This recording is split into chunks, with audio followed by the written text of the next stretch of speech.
10:01.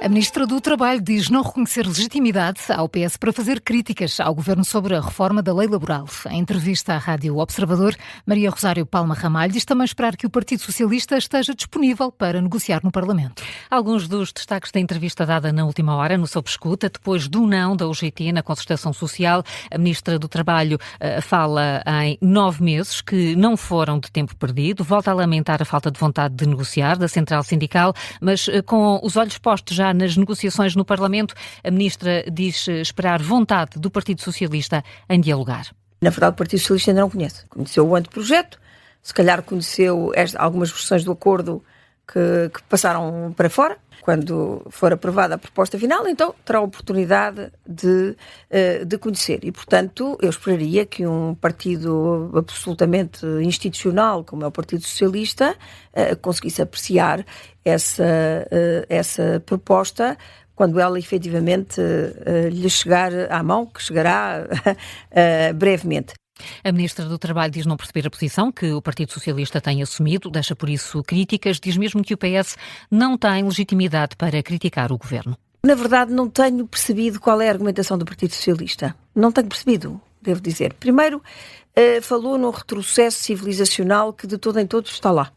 Não está lá. O outro argumento do PS é, imagine-se, isto não teve acordo na concertação. O PS já levou muitas reformas laborais sem acordo ao Parlamento, algumas até sem irem à concertação social. Portanto, na verdade, não reconheço qualquer legitimidade a ninguém do PS para dizer isto ao Governo, que, pelo contrário, levou o processo da concertação social ao limite das suas possibilidades. Já sobre a posição do Chega, que diz que só aceita uma mexida na reforma laboral se o Governo aceitar descer a idade da reforma, Maria do Rosário Palma Ramalho diz que essa medida é incomportável, mas diz que acredita que a posição do Chega não pode ser definitiva, diz até que o partido de André Ventura é sensível ao objetivo final da reforma. Sobre um eventual chumbo do Presidente da República, a Ministra lembra que as palavras de António José Seguro sobre a condição de um acordo em concertação social remontam ao anteprojeto inicial do Governo. Maria do Rosário Palma Ramalho acredita ainda que o chefe de Estado fez um apelo para que as negociações continuassem. Esta entrevista fica disponível em breve no site do Observador e nas plataformas de podcast. Já a seguir, o Contracorrente também é dedicado à reforma laboral. Mudamos de tema. É retomado esta manhã o interrogatório dos polícias detidos no caso que investiga crimes de tortura e violação na Esquadra do Rato em Lisboa. Está previsto que os advogados vejam os vídeos que circulavam nos grupos internos do WhatsApp. O primeiro interrogatório dos 16 detidos, 15 polícias, um civil, começou ontem, é retomado hoje no Tribunal Central de Instrução Criminal. Os advogados deverão ter acesso aos vídeos e fotografias que mostram as alegadas agressões a várias vítimas. É o que adianta a agência Lusa, segundo uma fonte ligada ao processo. Dos 15 polícias detidos, 14 são suspeitos de 19 crimes de tortura, além de outros que incluem ofensa à integridade física, abuso de poder e falsificação de documento. O civil detido, um segurança de um espaço noturno de um espaço de diversão noturna, saiu ontem em liberdade após o primeiro dia das audições. Os detidos são suspeitos de crimes de tortura e violação contra pessoas vulneráveis, como toxicodependentes e sem-abrigo, a maioria estrangeiros.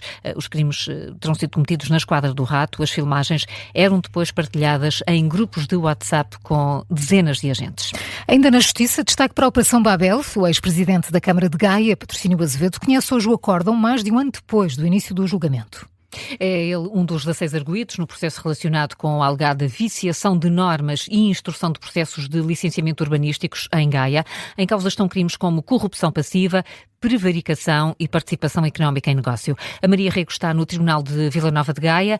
Maria, a leitura do acórdão estava marcada para as 9h30. Já começou? Já arrancou, mas deixou de fora da sala mais de uma dezena de pessoas que não conseguiram entrar, tal era o número de pessoas que já se encontravam no interior da sala. Esta leitura do acórdão acontece um ano depois do início do julgamento e tem como principal arguido o ex-vice-presidente da Câmara Municipal de Gaia, Patrocínio Azevedo. Entre os 7 crimes de que é acusado destacam-se a corrupção passiva, tráfico de influência e abuso de poder. Estima-se com um prejuízo de 300 milhões de euros para o erário público. A tese do Ministério Público aponta que Patrocínio Azevedo favoreceu o licenciamento de projetos imobiliários de empresas a troco de incentivos.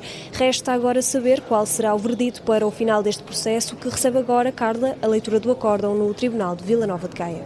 Vamos aguardar então pelas conclusões deste acórdão, que está a ser acompanhado pela repórter do Observador, Maria Rego, no Tribunal de Vila Nova de Gaia. A leitura deste acórdão esteve inicialmente marcada para o dia 24 de abril, mas foi adiada devido à greve nacional dos magistrados do Ministério Público. São agora 10h07. Carla, que outras notícias estão em destaque nesta manhã de sexta-feira? O destaque para a morte do histórico comunista Carlos Brito, aos 93 anos. O PCP emitiu uma breve nota a lembrar as diferenças e o distanciamento político, mas reconhece também o percurso antifascista e a contribuição que Carlos Brito teve para a Revolução de Abril. No início dos anos 2000, Carlos Brito foi suspenso pelo PCP, pela direção do PCP, fundou uma ala renovadora. Esteve, antes disso, 8 anos preso, foi torturado pela PIDE, participou também numa fuga histórica da prisão do Aljube. O navio, que tem um surto de antavírus, prepara-se para chegar a Tenerife. Entretanto, a Argentina reforçou a vigilância epidemiológica em todo o país. Foi de lá que saiu o cruzeiro. Desde o início do surto e até ao momento há 3 mortes registadas. Ontem à noite havia 15 casos confirmados. A Organização Mundial havia 5 casos confirmados, assim é que é. A Organização Mundial de Saúde garante que o risco para a população em geral continua a ser muito baixo. Volodymyr Zelensky acusa a Rússia de violar o cessar-fogo do dia da vitória. O presidente ucraniano afirma que esta manhã foram registados mais de 140 ataques. Zelensky afirma que não houve da parte da Rússia sequer uma tentativa simbólica de cessar-fogo. Cessar-fogo também muito instável no Médio Oriente. Estados Unidos e Irão voltaram a trocar ataques na última noite. Donald Trump afirma que o acordo de cessar-fogo continua em vigor, mas ao mesmo tempo repete as ameaças de novos ataques caso o Irão não aceite um acordo de paz em breve. Destaque também para os Emirados Árabes Unidos, que interceptaram drones e mísseis iranianos durante a noite. Carla Jorge Carvalho com as principais notícias que marcam esta manhã de sexta-feira às 11. Voltamos a olhar para o mundo.